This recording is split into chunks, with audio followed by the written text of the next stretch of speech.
Hi and welcome to my recap video of the Luxembourg National Championships in 2025. They took place on the 5th and 6th of July at the Golf Club Grand Ducal in Luxembourg.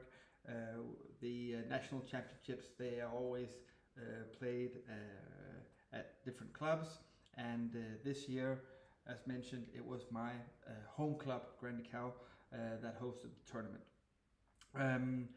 It is quite a while ago. We're now September. I don't remember the whole thing that clearly, but I am going to go through the three different rounds, and then I'll share some pictures and memories with you that I remember.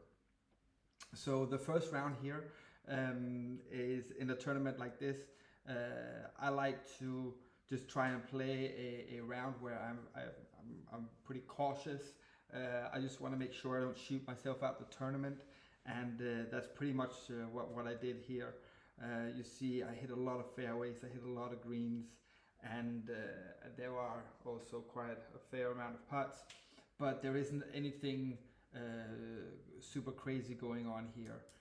There are a few mistakes. There is a 3-putt and there is a green shot that's hit into the bunker, but there are also two compensations for that on the par 5. So an opening round of +1 in a tournament like that is, I think, pretty acceptable. After the first round, the first 36 holes are played on the Saturday, so you straight away get a pretty good idea where you stand in the tournament, and very quickly you get a chance to go out and do something. So in this case here, it was Stefan Rojas who was he shot 4 under par, 67. So I knew I was a fair bit behind, and I would have to do something. So I played more aggressive in the second round, and it did not really go my way.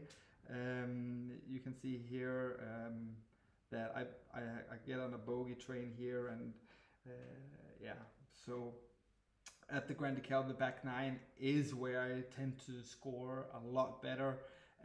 Earlier in the year, there was a club tournament where I hit 3 over in the front and then came back and did 6 under on the back. So I know I can play these 9 in a really good way, and I also knew that I had to make a move somehow because of Stefan's very good opening score, yeah. So, and believe it or not, I don't really remember anything in detail from this round. What's much clearer in my mind is the third round. Yeah, so long story short, I end up shooting 1 under par. So all in all, I am now level for the tournament. And Stefan Rojas, he ended up shooting 1 over par. So I am 3 shots behind him. So it's Stefan Rojas -3 in the lead. It's me level par. Then comes Patrick Ramy, who shot 2 rounds of 73 at 4 over. And then there is Nicolas Vinandi, who is 5 over at this stage. So the second day, the Sunday, is kind of a different scenario. We have rain and wind now, which we didn't have on the Saturday. So the conditions are very much different, and I know that these are conditions that don't necessarily suit Stefan. If I was to have a chance at this tournament, it would need to be in this round. So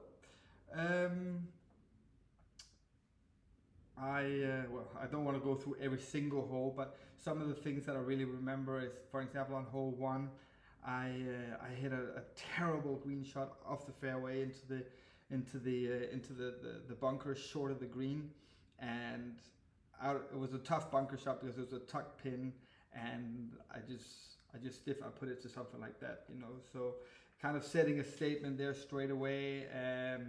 And then on the par 5, the second hole, he makes a mistake and he actually goes out and makes a bogey. So there was a 2-shot swing against my birdie, and the whole thing got really, really psychological. At least for me, it was much more a match play scenario than it was a stroke play match.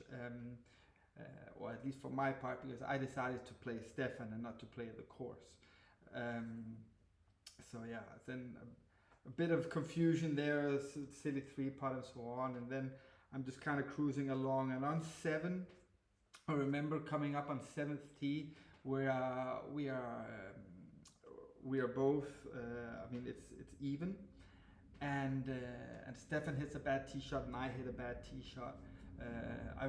If I remember correctly, we both hit it into the green, the bunker short of the green, and I hit my bunker shot to something silly like 7-8 paces or something like that, but I make the putt and he doesn't. And this is when we start getting in the scenario when he's one in front, I'm one behind, I'm one in front, and yeah, on 9 I make the only double bogey I make of the tournament by just completely clowning around. Actually making 6 shots, there was no penalty shots in this.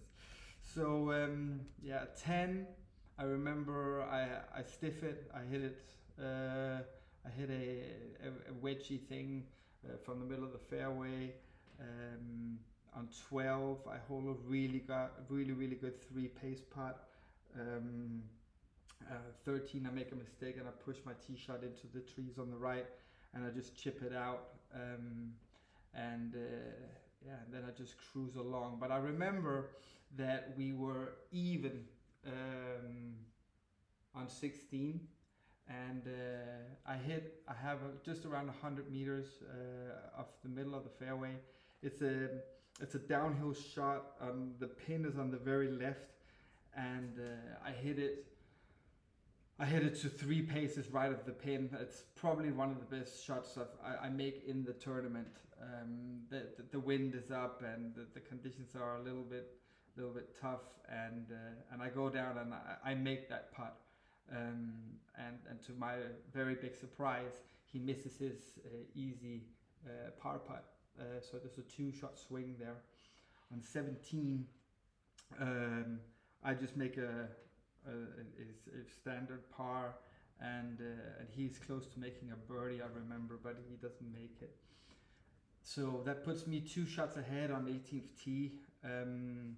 It's a short par 5, and it's very gettable for him. If I remember correctly, I think he hit a 6-iron into it, and I decided to just play it as a 3-shot par 5 and not mess around. So I think it was a hybrid of the tee, and then I lay it up with a 7-iron, and while he's already in the greenside bunkering too. And it's a pretty straightforward shot into the green, 70-some meters, but there's obviously, I'm not process driven here, I'm just thinking of the outcome, and it gets a little messy in my head, but I managed to get it onto the green somehow, like 9-10 paces from the hole, and he hits it out the bunker to, I don't remember, let's just say 4 paces, something like that, and yeah, so I make my putt, and it wasn't a too difficult putt. I've had it a million times. It's my home course, and I leave it ridiculously short. I think I leave it 3 paces short or something like that, and he makes his birdie. So at this stage, it means, okay, I need to make this putt in order to not get into a playoff, and I do not want to get into a playoff scenario. So 1 putt to make it, and I remember I was standing over it, and I just told myself, listen, you've done this a million times, you've practiced a million times, just shut up, make your putting stroke like you always do, and yeah, it went in, and I won the tournament by 1. Having said that, I don't know that at this stage, because we don't have online scoring in Luxembourg, and Nicola Vinandi, he's always good for a surprise, this guy, so I'm not sure what score he's made, So as the last person finish putting on 18, Nicola comes to the green and tells me he shot 71. So I knew it was mine, and I won the tournament. And yeah, it's obviously a huge deal for me because it meant that I would get the Wagger points I needed to get back into Wagger, which was one of my two big goals for the season. And it also means that I'm allowed to tee it up for Luxembourg at the international or the European Amateur Championships, and as well as the European Mid-Am Individuals Championship, which are tournaments that I really want to play. So the Mid-Am I've played before, but the other one I have not. So I'm looking very much forward to that, and I was a very happy man that they trust me. I had Natalie and the kids come for dinner, and it was just a fantastic end to a very nerve-wracking weekend.